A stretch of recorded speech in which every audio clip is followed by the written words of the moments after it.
सियासत में कुर्सियां सिर्फ चुनाव से नहीं बदलती। कई बार बदलाव की आहट पार्टी के अंदर से सुनाई देने लगती है।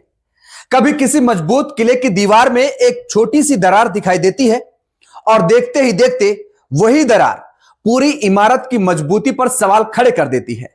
देश की राजनीति में एक ऐसा शब्द जिसने पिछले कुछ सालों में खूब सुर्खियां बटोरी हैं, ऑपरेशन लोटस।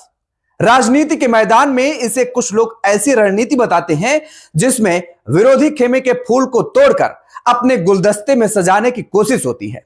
मतलब दूसरे राजनीतिक दल के नेताओं को तोड़कर अपने दल में सेट कर लेना। नमस्कार, बहुत स्वागत है आपका। मैं हूं आपके साथ योगेश पांडे। दरअसल भारतीय राजनीति में ऑपरेशन लोटस के भी कई नए रूप सामने आने लगे हैं। जिस तरह कोरोना वायरस के समय एक के बाद एक नए वेरिएंट आते रहे थे, वैसे ही राजनीति में भी नए नए ऑपरेशन के नाम सामने आने लगे हैं। फर्क सिर्फ इतना है कि कोरोना के कुछ वेरिएंट कमजोर साबित होते थे, लेकिन राजनीति के वेरिएंट कई बार सरकारें और पार्टियों का पूरा समीकरण बदल देते हैं। और अब महाराष्ट्र की राजनीति में एक नए नाम की चर्चा शुरू हो गई है, ऑपरेशन टाइगर। तो ऑपरेशन टाइगर पर बात करेंगे, लेकिन उससे पहले हाल की घटनाक्रम को समझ लीजिए। दरअसल पश्चिम बंगाल से शुरू हुई सियासी हलचल अब महाराष्ट्र तक पहुंचती दिखाई दे रही है। दावा किया जा रहा है कि तृणमूल कांग्रेस के 20 सांसदों ने अलग रास्ता चुनते हुए एनसीपीआई यानी nationalist citizens party of India का दामन थाम लिया। इस पूरे घटनाक्रम में काकोली घोष दस्तीदार का नाम सबसे ज्यादा चर्चा में रहा। जिस पार्टी ने पश्चिम बंगाल में ममता बनर्जी के नेतृत्व में मजबूत किला खड़ा किया था, उसी किले की दीवार में दरार देखने को मिली। राजनीति में अक्सर कहा जाता है कि किले बाहर से नहीं, कई बार अंदर की कमजोर ईंटों से टूटते हैं। लेकिन इन सब के बीच सबसे दिलचस्प बात यह है कि जिस पार्टी को अचानक इतने सांसदों का साथ मिलने की बात कही जा रही है, वो खुद अब तक राष्ट्रीय राजनीति में कोई बड़ा नाम नहीं रही।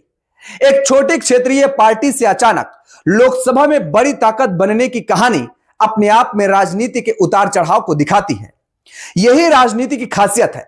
यहां कभी एक छोटी नाव किनारे पर खड़ी रहती है और कभी वही नाव अचानक बड़ी लहरों के बीच सबसे ज्यादा चर्चा में आ जाती है। लेकिन बंगाल की कहानी खत्म होने से पहले ही महाराष्ट्र में हलचल की खबरें आने लगी हैं। चर्चा है कि उद्धव ठाकरे गुट के कुछ सांसद और नेता एकनाथ शिंदे गुट के संपर्क में हैं। इसी को राजनीतिक गलियारों में नाम दिया जा रहा है ऑपरेशन टाइगर। कहा जा रहा है कि जैसे बंगाल में सियासी समीकरण बदलने की कोशिशें चर्चा में हैं, वैसे ही महाराष्ट्र में भी शिवसेना के अंदर हलचल की बातें सामने आ रही हैं। हालांकि एकनाथ शिंदे गुट की तरफ से इन चर्चाओं को खारिज किया गया है। उनका कहना है कि ऐसा कोई अभियान नहीं चल रहा है और किसी को तोड़ने की कोशिश नहीं की जा रही। लेकिन राजनीति में सिर्फ सच मायने नहीं रखता, धारणा भी बहुत मायने रखती है। क्योंकि जब किसी पार्टी के नेताओं को लेकर सवाल उठने लगते हैं तो कार्यकर्ताओं के बीच भी बेचैनी पैदा होती है।